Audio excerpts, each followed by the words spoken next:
you guys, Walmart let me keep the display box, which is super cool. So I got the entire ramen noodle set minus the sprinkles in the back and the resin, which I wasn't really thrilled about yellow resin going in anyway. So I picked up some clear resin and it's time to get fancy. Fun fact, what you can't see is I just dropped a bunch of these. I'll be right back.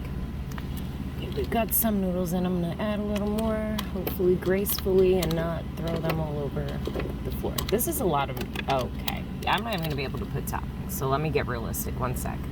I think this much ramen's a good amount of ramen. And that still left us with like half a bag of these for next time. So I'm gonna have to add toppings and stuff at the end of this still, but I figured, oh shoot, this is sealed, isn't it? It's sealed, isn't it? All right, let's try this again, maybe a little less embarrassingly this time. There we go, I actually had it open. So we're gonna put like a considerable amount, but we don't wanna fill the bowl. We just wanna like get enough in there to just be able to move things around a little and splishy splash. Get the air bubbles, you know? Gotta get out the air bubbles. This looks so sketchy, so bear with me. Because sketchy is my middle name here. Gotta kind of wiggle and jiggle it around. They're all getting stuck.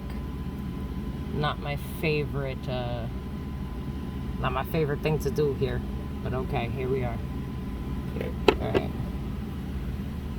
Now for this part, I think what I'm gonna do is cure it and then cure it again and again and again. Like a bunch of times, because I'm trying to do a multi-stage process here. So let's start there. So I'm just gonna give you guys a quick rundown because the camera can't go where the light is. I'm gonna try to glue one, or not glue one, but resin one like that, attached to the chopsticks, maybe two, so it looks a little nicer. So I have to do that part off camera. I'll bring it back in stages so you can see it. All right, I've got the first one sticking up. Now let's do the second one. All right, you guys, I got it to stay up. But now I want to figure out how to get these bad boys on there. So I think I'm going to dip the tips in resin and just hold them in place and cure it at the same time. Pray for me.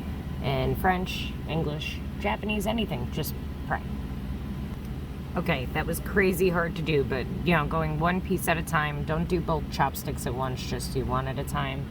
And I'm going to give it a little more resin and curing, and I'm going to add the toppings.